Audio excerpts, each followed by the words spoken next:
Hi hello welcome back to kitchen cravings TV. ఈరోజు అయితే మా పాలబ్బాయి జున్ను పాలను అయితే తీసుకొని వచ్చాడు. ఈరోజు ఇంట్లోనే గట్టిగా జున్నుని ఎలా తయారు చేసుకోవాలో చూద్దాం. ఇలా నేను చెప్పిన కొలతలు బట్టి చేస్తే జున్ను అన్నది గట్టిగాను సాఫ్ట్గాను వస్తుంది. నేను మధ్య మధ్యలో కొన్ని టిప్స్ కూడా చెప్తాను గట్టిగా రావడానికి, జాగ్రత్తగా ఫాలో అవ్వండి. జున్ను చేసుకోవడానికి ఒక కొలత ఉంటుంది. ఇప్పుడు ఆవు డెలివరీ అవ్వంగానే ఫస్ట్ రోజు వచ్చే పాలు వచ్చేసి 1 గ్లాస్ జున్ను పాలు తీసుకుంటే 2 గ్లాసులు నార్మల్ మిల్క్ తీసుకోవాలి. అలానే రెండో రోజు అయితే 1 గ్లాస్ జున్ను పాలు తీసుకుంటే 1 గ్లాస్ నార్మల్ మిల్క్ తీసుకోవాలి. ఇప్పుడు ఈ పాలు వచ్చేసి మూడో రోజు పాలు 1 గ్లాస్ జున్ను పాలకి 1/2 గ్లాసు నార్మల్ మిల్క్ వేసుకుంటే జున్ను అన్నది గట్టిగా వస్తుంది. బెల్లం తురుముకొని టేస్ట్ కి తగినంత స్వీట్ ని యాడ్ చేసుకోండి. ఇక్కడైతే నేను 1 కప్ బెల్లాన్ని యాడ్ చేసుకుంటున్నాను.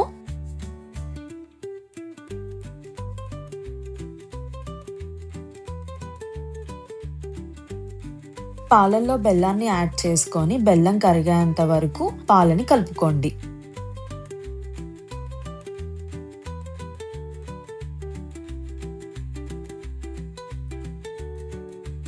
బెల్లం పూర్తిగా కరిగిన తర్వాత 1/2 స్పూన్ మిరియాలు, అలానే 3 ఇలాచీలోంచి సీడ్స్ తీసుకొని బాగా పౌడర్ లాగా అయ్యేలాగా దంచుకోవాలి.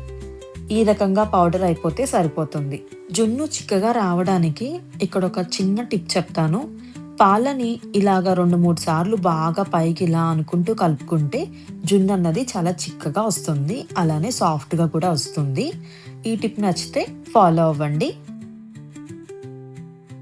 మరొక బౌల్ తీసుకొని దంచిపెట్టుకున్న యాలకులు అండ్ మిరియాల పౌడర్ ని కూడా యాడ్ చేసుకొని బెల్లం కలుపుకున్న పాలను కూడా వేసుకోండి. వడపెట్టి వేసుకుంటే ఏంటంటే ఏదైనా చిన్న బెల్లంలో ఏమైనా ఉన్నా గానీ, బెల్లం ముక్కలు కరగకపోయినా గానీ ఈజీగా పక్కకు తీసేసుకోవచ్చు. జున్నుకి మూత పెట్టుకొని ఇప్పుడు ఇండైరెక్ట్ గా బాయిల్ చేసుకోవాలి. ఎప్పుడూ కూడా డైరెక్ట్ గా బాయిల్ చేసుకోకూడదు. ఇడ్లీ పాత్రలో కానీ ఇలా ప్రెషర్ కుక్కర్లో కానీ పెట్టుకోవచ్చు. ఇక్కడైతే నేను ప్రెషర్ కుక్కర్లో పెడుతున్నాను.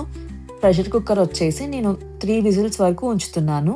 3 విజిల్స్ వరకు ఉంచితే సరిపోతుంది. అంతేనండి, మన జున్ను అన్నది రెడీ అయిపోయింది. జున్ను కొంచెం చల్లారిన తర్వాత తింటే టేస్ట్ అన్నది డబుల్ అవుతుంది. హాట్ గా కూడా తినొచ్చు, కాకపోతే చల్లారిన తర్వాత తింటే టేస్ట్ ఇంకా బాగుంటుంది. చూసారు కదా, జున్ను అయితే రెడీ అయిపోయింది. జున్ను అయితే మంచి గట్టిగా సాఫ్ట్ గా వచ్చింది.